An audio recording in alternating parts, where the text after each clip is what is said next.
இந்த வார சிறு தொழில் பகுதியில் சானிட்டரி நாப்கின் மற்றும் குழந்தைகள் முதியோருக்கான டயப்பர்கள் தயாரிப்பது குறித்து பார்த்து வருகிறோம். இவற்றை தயாரிப்பதற்கான மூலப்பொருட்கள், சந்தை வாய்ப்புகள், பயிற்சி மற்றும் அரசின் உதவி திட்டங்கள் பற்றி இதுவரை பார்த்தோம். சிறு தொழிலாக பதிவு செய்து சானிட்டரி நாப்கின் தயாரிப்பை தொடங்க வங்கிக் கடன் பெறுவதற்கான மாதிரி திட்ட அறிக்கையை வழங்குகிறார் வணிகச் செய்தி ஆசிரியர் சந்திரன்.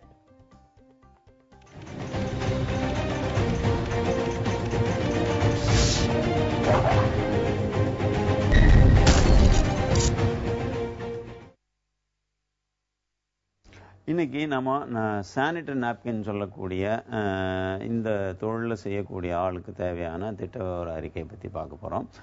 இந்த சானிட்டரி நாப்கின் அப்படிங்கிறது வந்து கிட்டத்தட்ட பல்வேறு விதமான பொருட்களை சொல்லலாம். உதாரணத்துக்கு மகளிர் மாதவிடாய் காலங்களில் பயன்படுத்தக்கூடிய அந்த சானிட்டரி நாப்கின், அதே மாதிரி குழந்தைகளுக்கு பயன்படுத்தக்கூடிய டயப்பர், அதே மாதிரி முதியோர்களுக்கு கூட இப்போ அந்த மாதிரியான டயப்பர், அதாவது நடக்க முடியாத ஆட்கள், நோயாளிகள், இந்த மாதிரி ஆட்களுக்கு பயன்படுத்தக்கூடிய சானிட்டரி டயப்பர்ஸ் இருக்குது.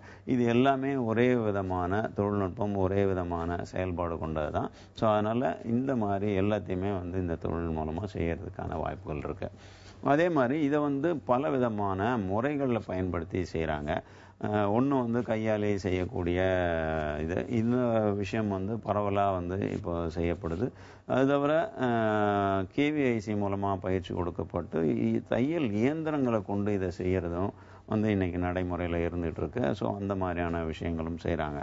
இது இல்லாமல் கல்லூரி பெண்கள் பலர் அவங்க பகுதி நேரமாக வந்து இஸ்திரி பெட்டிகள்லாம் வச்சுட்டு தனியாக செய்கிறது அப்படிங்கிற ஒரு டெக்னாலஜி இருக்குது. அதுவும் வந்து ஓரளவு பிரபலமாக இருக்குது. கடைசியான விஷயம் வந்து முற்றிலுமாக இயந்திரங்களை வச்சுக்கிட்டு செய்கிறது. இதில் வந்து மின்சாரம் போன்ற விஷயங்களை பயன்படுத்தி அந்த இயந்திரங்களை செயல்படுத்தி செய்கிறோம். ஸோ இந்த 4 விதத்தில் யார் எந்த விதமான தொழில்நுட்பத்தை பயன்படுத்துகிறோம் அப்படிங்கிறத பொறுத்து இதற்கான செலவுகள், இதற்கான பணியாளர்கள் போன்ற பல விஷயங்களும் மாறுபடக்கூடிய ஒரு சூழ்நிலை இருக்கிறது. நாம் இப்போ இந்த திட்ட விவர அறிக்கை, அதாவது வங்கியில் கடன் வாங்குறதுங்கிறது இயந்திரத்தை பயன்படுத்தி செய்யக்கூடிய ஒரு திட்ட விவர அறிக்கையை தான் நம்ம இப்போ பார்க்க போகிறோம். இது தவிர இந்த தொழிலை பொறுத்தவரையில் இதுக்கு தேவையான மூலப்பொருட்கள் அப்படிங்கிறதெல்லாம் கிட்டத்தட்ட எல்லாத்துக்கும் ஒரே மாதிரியான மூலப்பொருட்கள் தான் தேவைப்படுது. அதாவது அந்த ஈரத்தை உறிஞ்சக்கூடிய பஞ்சு பயன்படுத்துகிறாங்க. அப்படி இல்லாமல் உட்பல்ப் அப்படின்னு சொல்லக்கூடிய காகித கூழையும் வந்து சிலர் பயன்படுத்துகிறாங்க. ஸோ இது 2 தான் வந்து முக்கியமாக அந்த ஈரத்தன்மையை உறிஞ்சி வச்சுருந்து இந்த தொழிலுக்கான ஒரு அடிப்படை விஷயமாக இருந்துகிட்ருக்கு. மற்ற பொருட்கள் எல்லாமே வந்து ஒரு காமனாக எல்லா முறைகளுக்கும், எல்லா தொழிலுக்கும், எல்லா விதமான உற்பத்தி முறைகளுக்கும் காமனான விஷயந்தான். ஸோ அதுக்கு அடுத்தது இப்போ நம்ம ஏற்கனவே சொன்ன மாதிரி இதுக்கான மூலதனம் அப்படின்னு பார்க்கும்போது நிலையான மூலதனம் அப்படிங்கிறது வந்து இந்த மூலப்பொருட்களை சின்ன துகள்களாக மாற்றி கன்வெர்ட் பண்ணணும். அதாவது மரக்கூழை வந்து தூளாக வெட்டி அதை வந்து பயன்படுத்தணும் அப்படிங்கிறதுக்கான ஒரு இயந்திரம், அது 30,000 ரூபா. அதே மாதிரி அதை பதப்படுத்துறதுக்கு வந்து ஒரு இயந்திரம் தேவைப்படுது, அது வந்து ஒரு 70,000 ரூபா ஆகும் அப்படிங்கிறாங்க. அதே மாதிரி சீல் இடுறதுக்காக 2 விதமான, அதாவது லென்த் வைஸ் சீல் பண்ணுறதுக்கு ஒரு மிஷினும், சைடில் வந்து சீல் பண்ணுறதுக்கு ஒரு மிஷினும், 2 விதமான இயந்திரங்கள் தேவைப்படுது, அது ஒரு 35,000 ரூபா ஆகும். அதுக்கப்புறம் உற்பத்தியான பொருள் சானிட்டரி நாப்கின்ல டிஸ்இன்ஃபெக்ட் பண்ணுறது, அதாவது கிருமிகள் இல்லாமல் நீக்கி அதை வந்து சீல் பண்ணி பேக் பண்ணி விற்பனைக்கு அனுப்புறதுக்காக அதுக்கு ஒரு இயந்திரம் தேவைப்படுது, அது வந்து ஒரு 12,000 ரூபாய். ஸோ இதுதான் வந்து மேஜராக நம்ம இயந்திரங்கள் அப்படின்னு தேவைப்படுறது. அதுக்கு அடுத்தது இந்த பொருட்களை பயன்படுத்தும் போது அதை எடை போடுறதுக்கான ஒரு தராசு, கத்திரிக்கோல் போன்ற பல விஷயங்கள் தான். இது எல்லாமே சேர்த்து மொத்தமாக உங்களுக்கு வந்து கிட்டத்தட்ட 1,65,000 ரூபாய் தான் வந்து இயந்திர தளவாடங்கள் வகையில் நீங்கள் முதலீடு செய்ய வேண்டியிருக்கு. அதுக்கு அடுத்த நடைமுறை மூலதனம் அப்படிங்கிற போது இதில் வந்து 2 பணியாளர்கள் வந்து உதவியாளர்களாக வச்சுக்கிறீங்க. இது வந்து மோஸ்ட்லி கிராமப்புற பெண்கள் அப்படிங்கிறதுனால அங்கே வந்து சம்பளம் மற்ற விஷயங்கள் வந்து ரொம்ப குறைவான இதிலே கிடைப்பாங்க. அதனால் மாதம் 5,000 ரூபாய் அப்படிங்கிற ரீதியில் 2 பேரை பணிக்கு வச்சுக்கிட்டோம்னா 10,000 ரூபாய் அவங்களுக்கான மாத சம்பளமாக கொடுக்குறோம். அதே மாதிரி கடை வாடகை ஒரு 3,000 ரூபா, மின்சார கட்டணம் ஒரு 1,500 ரூபா, மற்ற செலவுகள் அப்படின்னு நீங்க சொல்றது வந்து நம்ம இந்த முதலீட்டுக்கான வங்கி வட்டி உட்பட்ட மற்ற விஷயங்களும் சேர்ந்துதான் நம்ம கணக்கிடுறோம். இது இல்லாம இந்த பொருளை வந்து ஒரு மாதம் முழுக்க உற்பத்திக்கு தேவையான மூலப்பொருட்கள் நம்ம ஏற்கனவே பட்டியலிட்டு பார்த்தோம். அந்த மூலப்பொருட்கள் ஒரு 4000 ரூபாய் ஆகும் அப்படிங்கிற மாதிரி கணக்கிட்டிருக்கோம். ஸோ இந்த வகையில் பார்க்கும்போது மொத்தம் ஒரு 20,000 ரூபாய் முதலீடு செஞ்சோம்னா ஒரு மாசத்துல நம்ம வந்து உற்பத்தி செய்ய முடியும். கிட்டத்தட்ட ஒரு 25 நாட்கள் இந்த தொழில் வந்து, அதாவது சனி ஞாயிற்றுக்கிழமை விடுமுறை விட்டுட்டு பார்த்தோம்னா ஒரு மாசத்துல 25 நாள் தொழில் செய்யலாம்.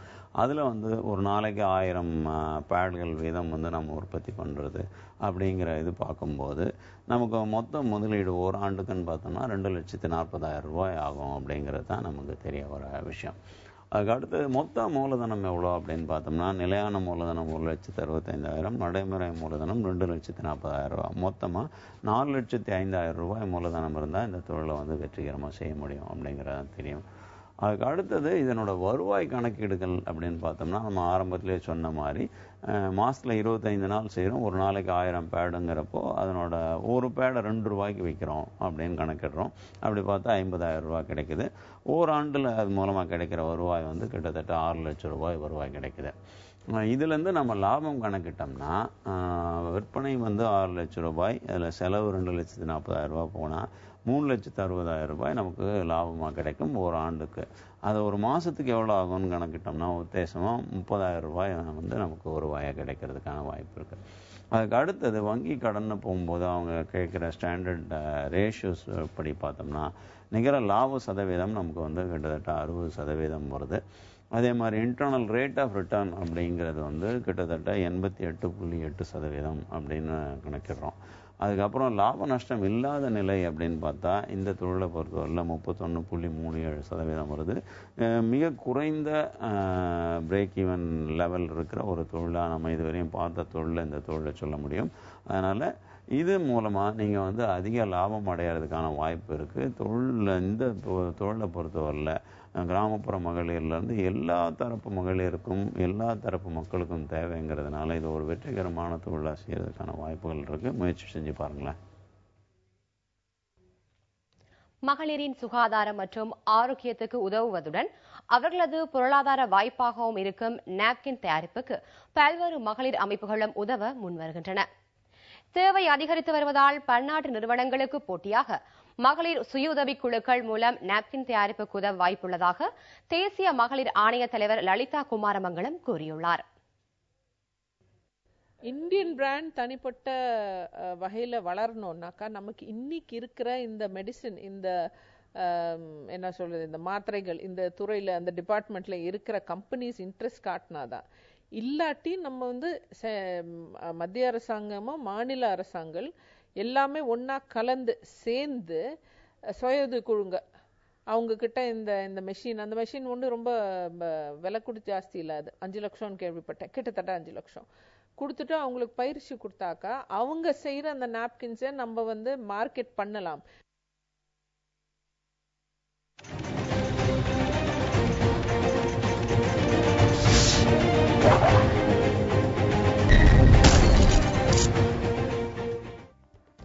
மியூச்சுவல் ஃபண்ட் போன்ற முதலீடுகளை திரும்ப பெற்று கார் வீட்டு கடனை அடைப்பது லாபமானதா? நேரின் கேள்விக்கு நிபுணர் தரும் விளக்கம் சிறிய இடைவேளைக்கு பிறகு.